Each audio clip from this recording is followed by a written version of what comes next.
નમસ્કાર, સત્યમેવ જયતે લાઈવ ન્યૂઝમાં આપનું સ્વાગત છે। વડોદરા મહાનગરપાલિકાના ફાયર વિભાગ સામે ગંભીર આક્ષેપો સામે આવ્યા છે।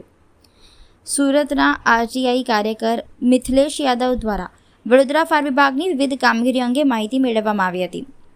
આરટીઆઈના દસ્તાવેજોના આધારે તેમણે અંદાજે 19 થી 20 કરોડ રૂપિયાની બ્રોન્ટો સ્કાયલિફ્ટ ખરીદી પ્રક્રિયામાં ગંભીર અનિયમિતતા થઈ હોવાનો આક્ષેપ કર્યો છે। દાવા મુજબ નિયમો અનુસાર આવી વિશિષ્ટ ફાયર ફાઇટિંગ ગાડીનું pre inspection chief fire officer, technical અધિકારીઓ અને થર્ડ પાર્ટીની હાજરીમાં થવું જરૂરી છે। જોકે વડોદરા ફાયર વિભાગના કોઈ અધિકારી સ્થળ પર હાજર ન હોવા છતાં ઇન્સ્પેક્શન પૂર્ણ થયાનો રિપોર્ટ તૈયાર કરવામાં આવ્યો હોવાનો આક્ષેપ કરવામાં આવ્યો છે। આરટીઆઈ કાર્યકરના જણાવ્યા અનુસાર માર્ચ 2026 દરમિયાન તત્કાલીન chief fire officer Parth Brahmbhatt વિદેશ પ્રવાસે હતા। તેમ છતાં તેમના નામ અને સહી સાથે અંદાજે 23 ફાયર એનઓસી જારી કરવામાં આવી હોવાનું દસ્તાવેજોના આધારે સામે આવ્યું હોવાનો દાવો કરવામાં આવ્યો છે। આ ઉપરાંત બ્રોન્ટો સ્કાયલિફ્ટના કમિશનિંગ લેટરના આધારે કંપનીને કરોડો રૂપિયાનું પેમેન્ટ કરવામાં આવ્યું હોવાનો પણ આક્ષેપ કરવામાં આવ્યો છે। કેટલાક દસ્તાવેજો પર થયેલી સહીઓ અંગે પણ શંકા વ્યક્ત કરવામાં આવી છે। સમગ્ર મામલે આરટીઆઈ કાર્યકર દ્વારા ગાંધીનગર વિજિલન્સ વિભાગ તેમજ વડોદરા મહાનગરપાલિકામાં લેખિત ફરિયાદ કરી નિષ્પક્ષ અને ઊંડી તપાસની માંગ કરવામાં આવી છે। વડોદરા ફાયર વિભાગ સામે થયેલા ગંભીર આક્ષેપો બાદ હવે તપાસ એજન્સીઓ શું કાર્યવાહી કરે છે અને વહીવટીતંત્ર તરફથી શું સ્પષ્ટતા કરવામાં આવે છે તેના પર સૌની નજર મંડાઈ છે। જોકે હાલ સુધી આ મામલે સંબંધિત અધિકારીઓ તરફથી કોઈ સત્તાવાર પ્રતિસાદ જાહેર કરવામાં આવ્યો નથી।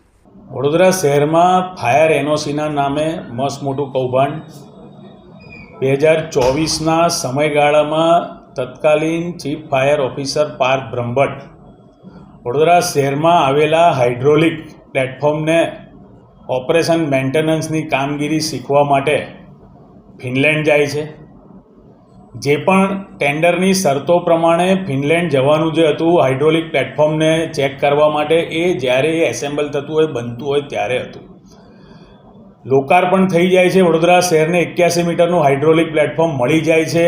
એના 17 દિવસ પછી ચીફ ફાયર ઓફિસર જે તે સમયના દિલીપ રાણા કમિશનરના બોગસ લેટર જે કહેવામાં આવે છે એ લેટરના આધારે વિઝા મેળવીને ફિનલેન્ડનો પ્રવાસ કરે છે।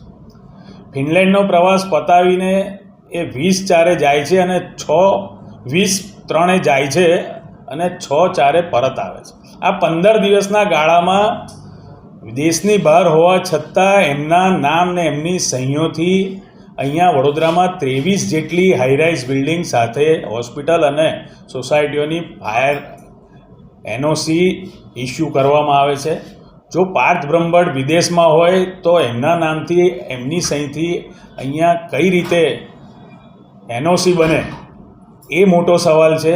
અત્યારે જ્યારે ફાયર ડિપાર્ટમેન્ટ ઘેર ઘેર અને ક્લાસીસોમાં જઈને ફાયરની સમજ આપે છે, ફાયરની એનઓસીની તપાસ કરે છે, તો આ જ ભ્રષ્ટ ફાયર ડિપાર્ટમેન્ટે 2024માં તમારો ફાયર ઓફિસર વિદેશમાં હતો ત્યારે અહીંયા જે એના મળતિયાઓએ સ્થળ તપાસ કરીને ફાયર એનઓસી બનાવી છે એની તપાસ થવી જોઈએ। આ 23 ફાયર એનઓસી જે બોગસ બની છે એના પર એફઆઈઆર થવી જોઈએ। એ પ્રમાણે અમે આજે અહીંયા માંગ કરી છે અને આ સમગ્ર જે કૌભાંડ બહાર પાડ્યું છે, જે પુરાવા લઈને આવ્યા છે એવા મિથિલેશભાઈ પણ આજે સુરતથી અહીં વડોદરા આવ્યા છે અને ફરીથી નવીન પુરાવા સાથે આજે કમિશનરશ્રીને પણ એપ્લિકેશન આપી છે અને પુરાવા પણ નોંધીને જોડીને આપ્યા છે। આશરે કેટલી રકમ છે? આ હાઇડ્રોલિક પ્લેટફોર્મ જે તે સમયે 1,92,000 યુરોનું હતું, એટલે લગભગ 19 કરોડથી વધારેની કિંમતનું આ હાઇડ્રોલિક પ્લેટફોર્મ ખરીદવામાં આવ્યું હતું।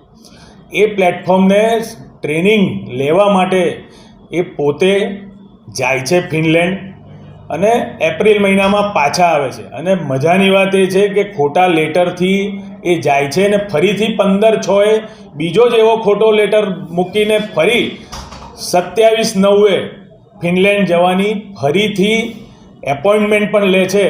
પણ આ શહેરનું નસીબ ક્યાંક સારું હશે કે 30 તારીખે જ આ ચીફ ફાયર ઓફિસર મારામારીને ઝઘડામાં સસ્પેન્ડ થઈ જાય છે. એટલે ફરીથી ગયા છે કે કેમ એ પણ તપાસનો વિષય છે, પણ ફરીથી એમણે વિઝા એપ્લિકેશન દિલીપ કુમાર રાણાના સાઇનથી મૂકેલો છે એ ચોક્કસ વાત છે. એટલે આ બધી જ બાબતની તપાસ થવી જોઈએ. ફિનલેન્ડ જવાનું કારણ જ્યારે લોકાર્પણ થઈ જાય, વડોદરામાં મશીન આવી જાય, કારણ કે આ એક જ કંપની છે જે સમગ્ર વિશ્વમાં આ પ્રમાણેના હાઇડ્રોલિક પ્લેટફોર્મ પ્રોવાઈડ કરે છે, અને આ ફક્ત ને ફક્ત ઓર્ડર આપ્યા પછી જ બનતા હોય છે. એમને જે કમિશનિંગ લેટર રજૂ કર્યો છે એમાં પણ એમની ટ્રેનિંગની તારીખ 18થી 22 છે. જો 20 માર્ચે જ એ દેશ છોડીને જતા હોય તો 18થી 22 માર્ચે એમને ક્યાં ટ્રેનિંગ પૂરી કરી એ પણ એક તપાસનો વિષય છે. એટલે ઘણા બધા ખોટા ફોર્જ ડોક્યુમેન્ટ્સ એમાં એમને રજૂ કર્યા છે. એમની ફરજ દરમિયાન એમને ખૂબ એમના હોદ્દાનો ખોટો ફાયદો ઉપાડ્યો છે, અને ખૂબ મોટું નાણાકીય હેરફેર પણ એનઓસી લેવામાં, ફાયર એનઓસી લેવામાં અને ફિનલેન્ડ જવામાં કરેલી છે. એની તપાસ અમે માન્ય કમિશનરશ્રી જોડે માંગી છે. આવનાર દિવસમાં કમિશનરશ્રી જો પોલીસ ફરિયાદ નહીં નોંધાવે તો અમે અમારા તરફથી કોર્ટના દરવાજા